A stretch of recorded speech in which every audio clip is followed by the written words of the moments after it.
नहमदहु व नसल्ली अला रसूलिहिल करीम अम्मा बाद फ़अऊज़ु बिल्लाहि मिनश शैतानिर रजीम बिस्मिल्लाहिर रहमानिर रहीम।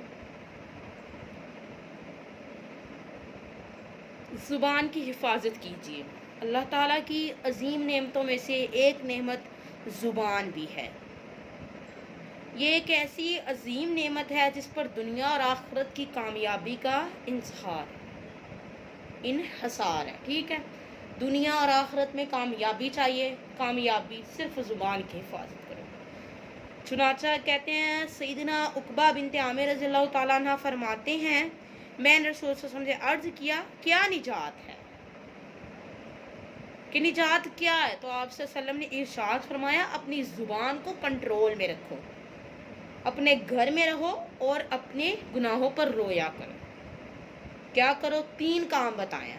नंबर 1, अपनी ज़ुबान पर कंट्रोल करो, अपने घर में रहो और अपने गुनाहों पर रोया करो।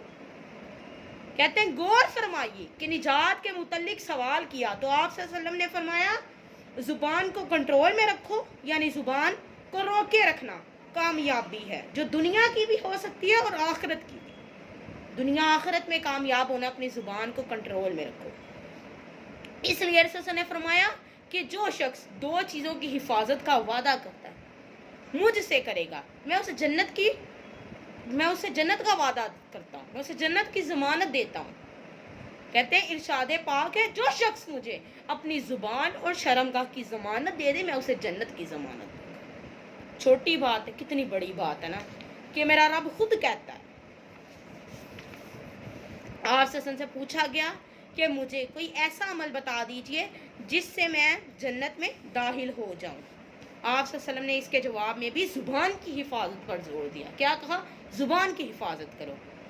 कहते हैं सैयदना बरा बिन आज़िब रज़ियल्लाहु ताला अन्हु एक बड़ी हदीस बयान करते हैं कि एक शख्स ने अर्ज़ किया या रसूलल्लाह मुझे कोई ऐसा अमल बता दीजिए जो मुझे जन्नत में ले जाए। आपने फरमाया भूखे को खाना खिलाओ, प्यासे को पानी पिलाओ, भलाई के लिए कहो और बुराई से रोको, और ये सब ना कर सको तो अपनी ज़ुबान को भली बात के अलावा रोक के रखो, यानी अच्छी नेकी की बात के अलावा मत बोलना जिससे लोगों को तकलीफ पहुंचे। क्या कहा? अपनी ज़ुबान की हिफाजत। जोर किस चीज़ पे? सिर्फ अपनी ज़ुबान पर। अपनी ज़ुबान की हिफाजत करो। ज़ुबान नेकी की बात कहे, बुराई की बात ना कहे।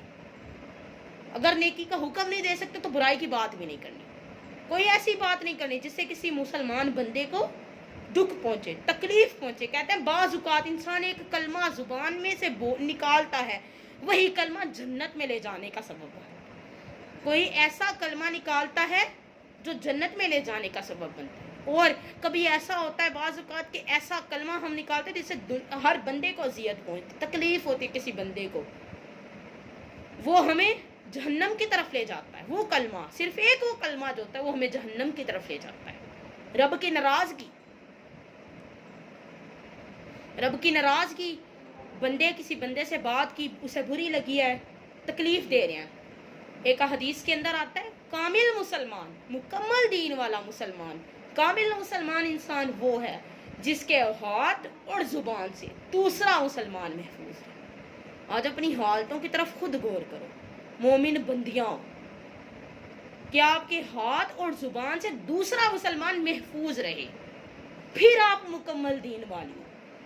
अपना मुहासबा खुद करो कि आप लोग ऐसी हो कि आपके हाथ और ज़ुबान से दूसरा मुसलमान महफूज है, आपका बहन भाई, आपके घर रहने वाले अफराद आपकी ज़ुबान से महफूज है। अल्लाह हमें कामिल मुसलमान बनाए। वमा अलैना इल्लल बलागुल मुबीन।